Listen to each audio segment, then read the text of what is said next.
Hi అండి. Welcome to our Telugu cooking channel. మన ఛానల్ని సపోర్ట్ చేయడానికి లైక్ చేసి సబ్స్క్రైబ్ చేసుకోండి. ఈరోజు నేను చేయబోయే రెసిపీ ఏంటంటే బీట్రూట్ ఫ్రైడ్ రైస్ అండి. చాలా ఈజీ ప్రాసెస్లో చూపిస్తున్నాను, తప్పకుండా ట్రై చేయండి. ముందుగా ప్రాసెస్లోకి వెళ్దాం.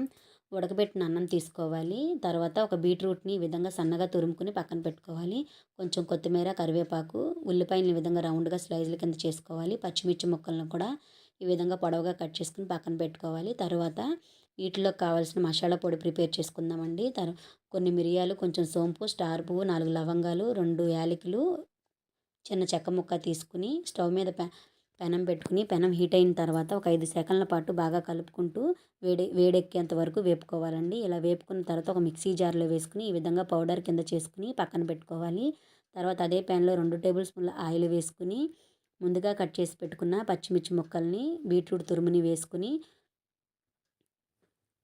ఒక 5 సెకండ్ల పాటు పచ్చివాసన పోయేంత వరకు వేపుకోవాలండి. బీట్రూట్ తురుము అయితే అన్నంలో అనేది ఈజీగా కలిసిపోతుందండి. అదే ముక్కల కింద అయితే పిల్లలు అనేది ఏరి పక్కన పడేస్తారు.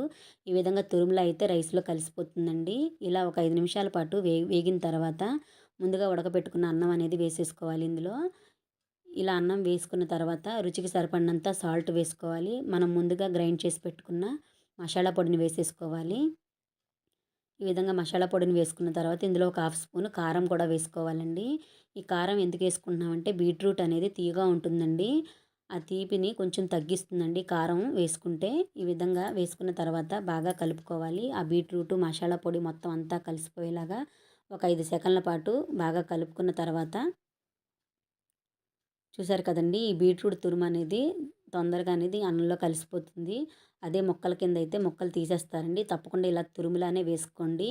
ఈ విధంగా కలుపుకున్న తర్వాత ఇందులో కొంచెం కరివేపాకు, కొత్తిమీర వేసుకుని ఒక 5 నిమిషాల పాటు బాగా వేపుకోవాలండి. మీడియం ఫ్లేమ్లో పెట్టుకుని వేపుకోవాలండి. ఈ విధంగా 5 నిమిషాల పాటు వేపుకున్న తర్వాత ఇలా వస్తుంది. చూసారు కదండి, ఇలా కలుపుకున్న తర్వాత దీన్ని సర్వ్ చేసుకోవడమేనండి. ఇది పెరుగు చట్నీతో కానీ, ఉల్లిపాయ ముక్కలతో కానీ ఏ విధంగా సర్వ్ చేసుకున్నా చాలా అంటే చాలా బాగుంటుంది. దీన్ని తప్పకుండా ట్రై చేయండి. ఇది ఆరోగ్యానికి కూడా చాలా మంచిదండి. బీట్రూట్ ఏదో ఒక విధంగా తీసుకుంటే మంచిదండి.